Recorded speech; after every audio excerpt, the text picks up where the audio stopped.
Hey, everybody. Welcome to this episode of The Lindsey Anderson Show. Today, we're talking about bro marketing. And for those that don't know what bro marketing is, we cover in this episode, but it's this get rich quick, like highly aggressive marketing that so many people are no longer aligned with. You, as a business owner, really hate the way this makes you feel. And ultimately, the customers you get on the other side of this, well, they're not your best customers. You pair all of that with the pandemic, with some bad actors coming online, and the trust for those online customers really eroding. And so your audience is savvier than ever. Sales funnels that used to work 5 years ago, they don't work as great anymore. We've all become expert buyers, and those bro marketing tactics with fake scarcity and pressure sales, they're really wearing thin and not working as well as they could. And today's guest is here to talk about exactly what is working now. And spoiler alert, it's not another new hack or trends. It's getting back to basics and making those work. So if you're trying to grow in visibility, bring in more leads, and close clients without selling your soul, this episode is for you. So let's hop in to this interview with Miss Leslie Hassler. But before we get to that, I want to let you know that this episode is brought to you by my agency, the BAM Agency, where my team and I help business owners just like you turn social media into a sales machine. If you're ready for a custom strategy that actually drives results, you can book a free session by heading over to lindseya.com/apply. Let's hop into my interview with Miss Leslie Hassler. Are you ready for next level growth in your business? Welcome to the Lindsey Anderson Show, where we pull back the curtain on the exact strategies, tools, and mindsets that build million-dollar empires. If you're hungry for more time, more freedom, and a whole lot more impact, you've come to the right place. Buckle up, because we're about to ignite your business journey. Now, here's Lindsey. This episode is brought to you by the BAM Agency. Done for you social media that actually drives results. Not just likes, but high ticket sales. If you're ready to turn your content into a client generating machine, grab a free strategy session call by heading over to lindseya.com/apply. My guest today is Leslie Hassler, an author, speaker, and strategic business advisor who helps service-based business owners grow with predictable profit and less overwhelm. She's the founder of Your Biz Rules, a fractional C-suite firm that supports and scaling businesses with hands-on strategy and leadership. Her new book, Scaling Rich, is all about growing without burning out and ditching the bro marketing for something that actually works. That's exactly what she's going to talk to us today. Leslie, welcome to the show. So happy to have you on. Howdy, it's so exciting to be here. We're going to have a great time. We really are. Let's have this bro marketing thing. I know in the green room we've talked about it. It's like a thing. First of all, how did you get involved in the work that you do today? Wow. So Your Biz Rules is about 11 years old. It came as an outcropping, a transition from my first business into something better. So I like to tell people my first business was my prison. My second business is my playground. And that's really what Your Business Rules has become. And I really was brought into it. And the reason I continue to do what we do is because we're so committed to seeing other businesses succeed. There's just not enough help for those entrepreneurs who've been in business maybe 3-5 years. Then you're starting to come up with problems that Google can't answer for you. And we're just here to help guide and provide a path that actually, like you said, gives you some more profits, gives you a better quality of life, gives you some growth and scalability, and something that you can sustain and love. I love it. I love it. Well, today we're talking about bro marketing specifically. So when I say the term bro marketing, for those listeners who maybe don't understand what that term is, how do you define it? So I really think the term bro marketing, and it's not something I came up with. No, it's out there. It's out there. It's out there, right? It's out there for sure. But it talks about the marketing that has a decidedly almost aggressive kind of approach. It typically puts the person at a personal brand on a pedestal. Look at all the things I've accomplished and look at what you have not. So that have and have not discussion is wickedly there. In fact, most of the marketing language is about almost making the consumer feel smaller. So if you feel so small, you have to get the answer from the person up high. And listen, it works for some people. If it didn't make people money, they wouldn't do it at the end of the day. I just think it's out of alignment for a lot of our clients and for our own business. And I just want to open this up because I've been in marketing, oh, golly, 25, 30 years. I mean, you and I probably put together could hold all the marketing knowledge. Right? That's right. We've seen a lot of different evolutions, but at the end, I think people are getting tired. They're getting bruised by that highly aggressive, well, I don't have the money to pay for this. Well, if your child was suddenly wrought with cancer and you had to pay the medical bills, you'd find the way. That's that bro marketing. It uses scarcity, it uses scare and fear to move you into a decision. And a lot of times I've just not seen it work so much for the people that ultimately succumb to it. Yeah, and there's two sides of that, right? The marketing itself now, since the pandemic, and there was a bunch of bad actors that came online, and now intimacy and AI, like all of that is making it way less effective. But also on the flip side, and tell me what you think about this, is when you acquire customers through that kind of like mental gymnastics and psychology when they're feeling in the heat of the moment, but then you have to serve them when they're no longer in the heat of the moment. They don't really end up being your best customers where you can do your best work anyway. Yeah. So you're talking about the Valley of Despair, and I don't know if you've ever heard.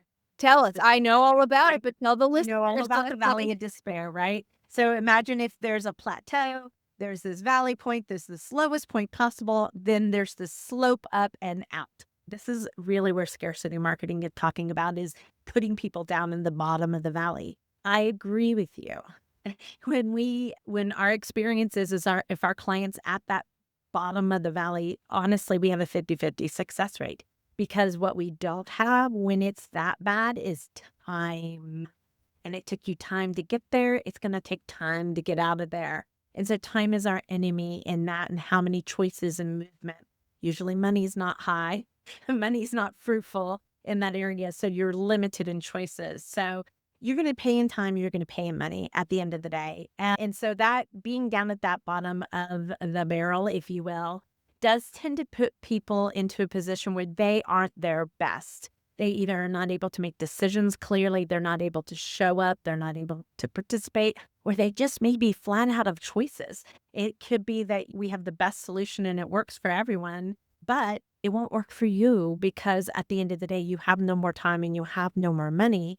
And so I don't know, that's a really hard place to be. And we have had clients there, and we're fully transparent about where people are and what we're going to have to do to try to rectify it. Because we're, like I said at the beginning, we're always here to help people succeed.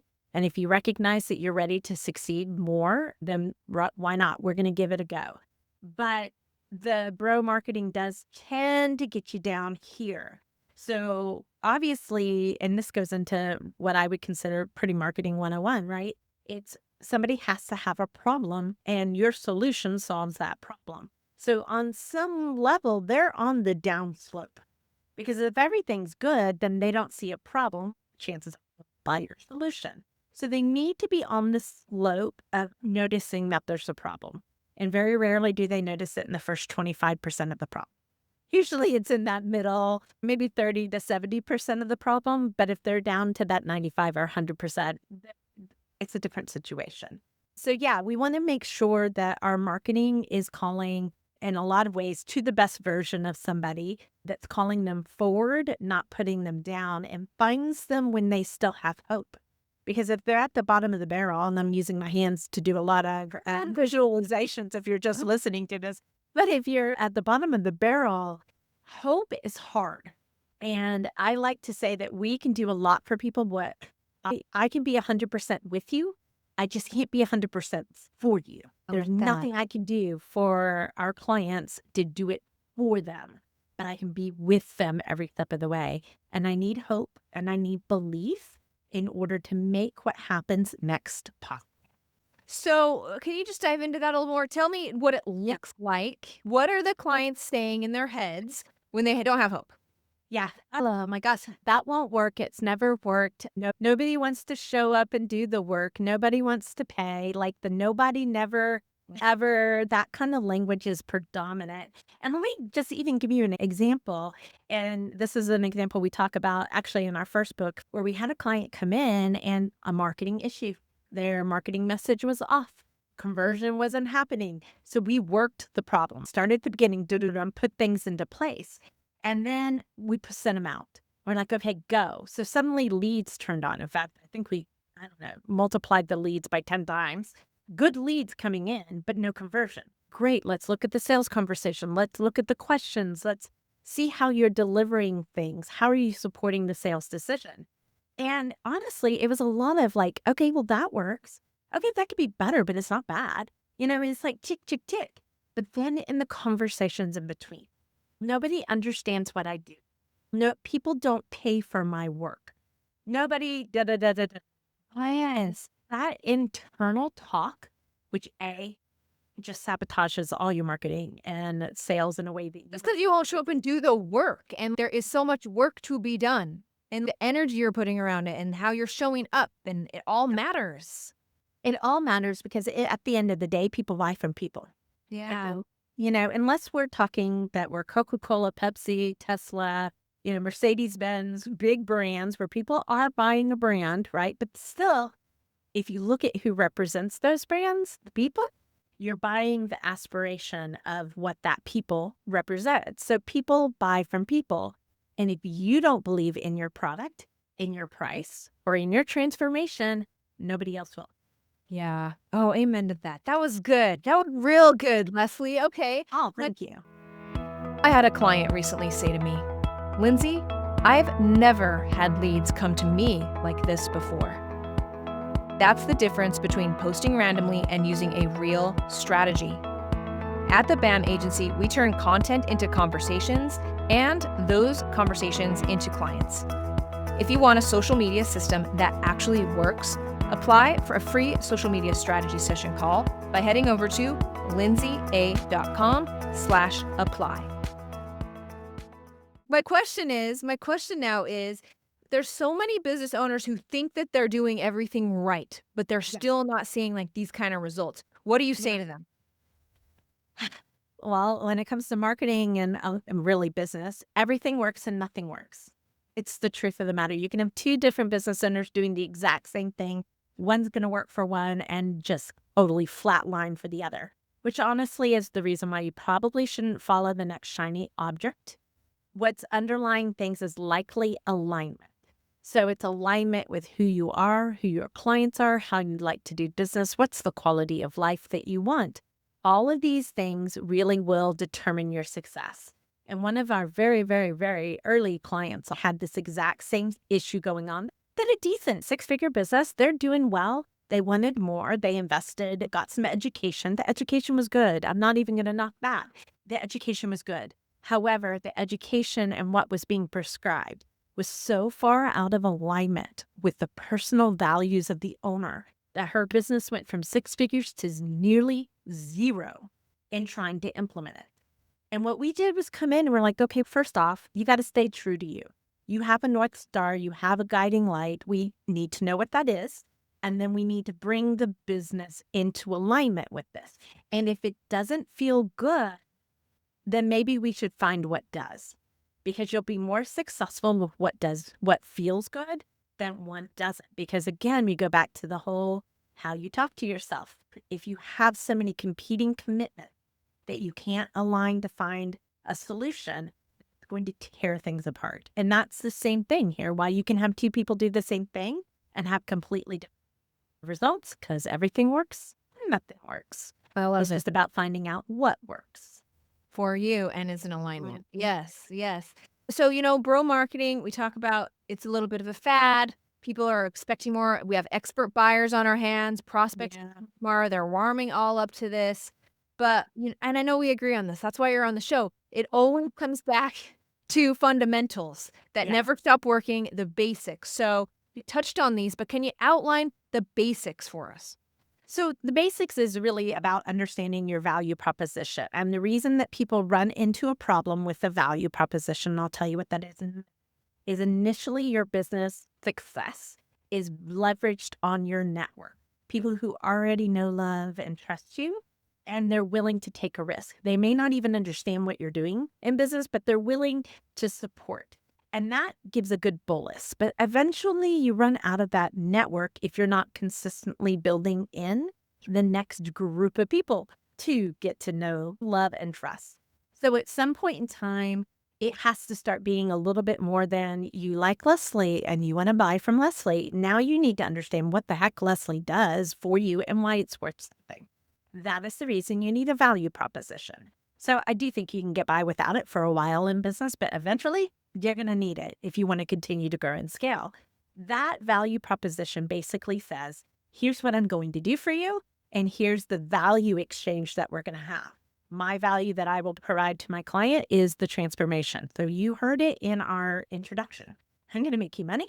I'm going to improve quality of life, and I'm going to give you a business that can grow and scale. That's the transformation. In exchange, I have a fee.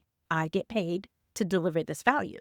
Now, in order for that value proposition to work, I need to understand the marketing message.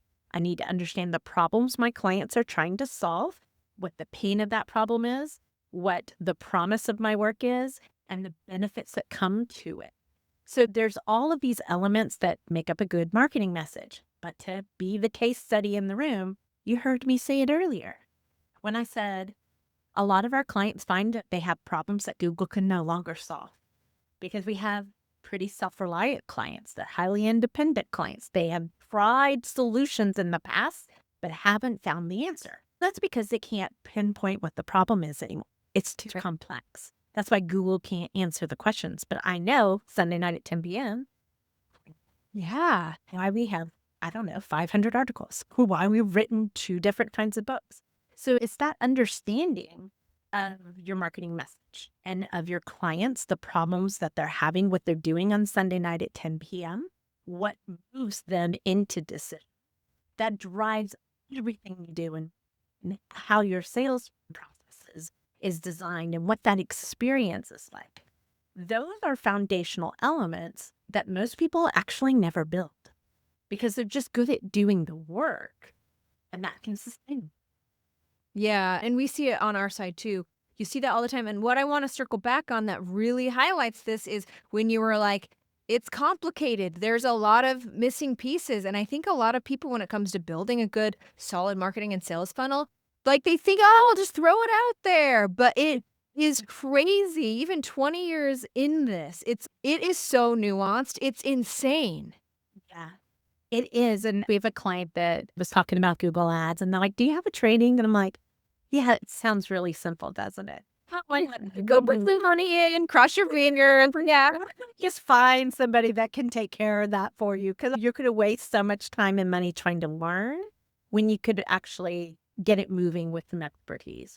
And like you said, that's the balance of it, is until you are on the other side and you've spent 20 years doing the work that you do, you can't even imagine how complex it actually is. And I think one of the analogies we will take is, imagine you're driving a Fiat at the moment. You want to be driving a Maserati. Well, I can't cut apart the car because the car is your business and it needs to make money in the meantime. So I have to carefully take a piece apart. But I love that analogy. right? Like I have to do this with scalpel precision in a way that keeps the car running and keeps the gas tank full of gas so that eventually you get the Maserati. Now, that may take a little bit of time, but you'll actually have a better, stronger business because of it. And you'll like keep running while it's going. It's like this iterative approach, being patient. You'll find the answers, but it does take time, analysis, step by step. You're going to pay in time or money. At the end of the day, you pay in money. And sometimes, unfortunately, it's time.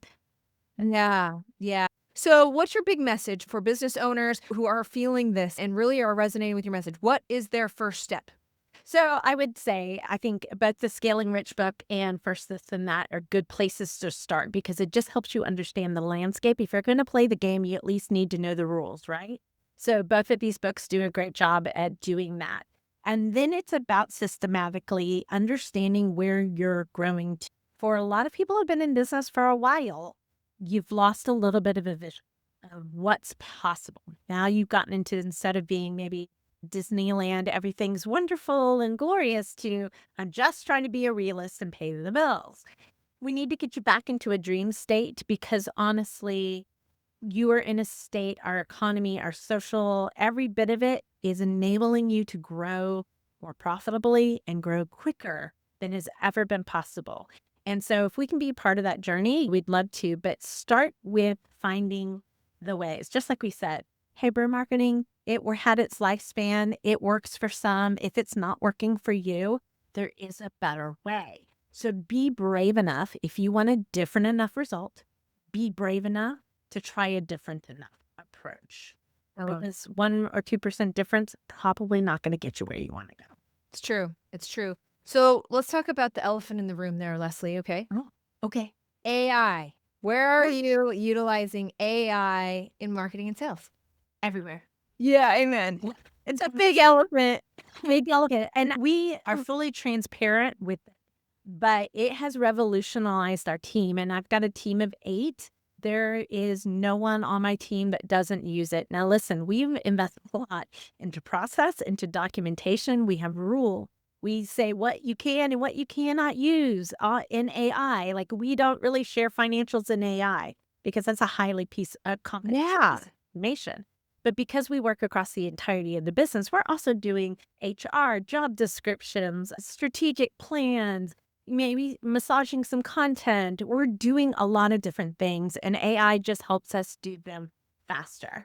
Now, the reason we can do that is we have process like you would not believe. I have a 4-inch binder just as a paper backup copy of all of our processes should the internet die, because it's so much, it is our intellectual property. That is what's enabled us to use AI, but we're implementing it with almost every single one of our clients. We're helping them build it into their business so that they can just become more efficient, get more done, and take care of maybe some of that repetitive stuff, because AI goes past ChatGPT. It really turns into workflow management, automations, and things like that can just make your entire team's life so easy. But yeah, we're fully into it. I think at this point in time, we are just to see the impact. Whereas 2 years ago, we might have always been 2 weeks ahead on our marketing. We're now 6 months ahead. Yeah, that's your personal marketing for your business? Yeah, we do all of our marketing internal. I do have some support staff with that, and they do a phenomenal job. But there's 3 people. It's me, my COO, and then our content media So we get an amazing amount done, and we produce at least an article a week, at least 6 posts a week, plus video on top of that. And then we do things like this that we fully support. So I consider what we do to be quite robust comparatively, but we could not keep up with it. Yeah. For utilizing technology to help us get there. Amen, Leslie. Awesome. All right. What is your final message for everybody today? If they could only take one thing away from what we've been talking about, what's that going to be? I'll go back to stop putting off profits. Most people treat profits as a reward instead of an intention. If you're listening to today's podcast, you need to prioritize your profits, because it is the thing that gives you fuel and enables you to do the next big thing. At the end of the day, get your foundations right. They're really not that hard, but you might need a little help. Like we've talked about, just understanding how to put them all into alignment, and then start getting going, because there are people that need your good work out there. I love it. Leslie, what a great conversation. I love how much we align on all this. I love the metaphors, everything that you shared. Where can people go to learn more about your work? Phenomenal. We have a special page just set up for anybody listening to us. So it's going to be at yourbizrules.com/Lindsey.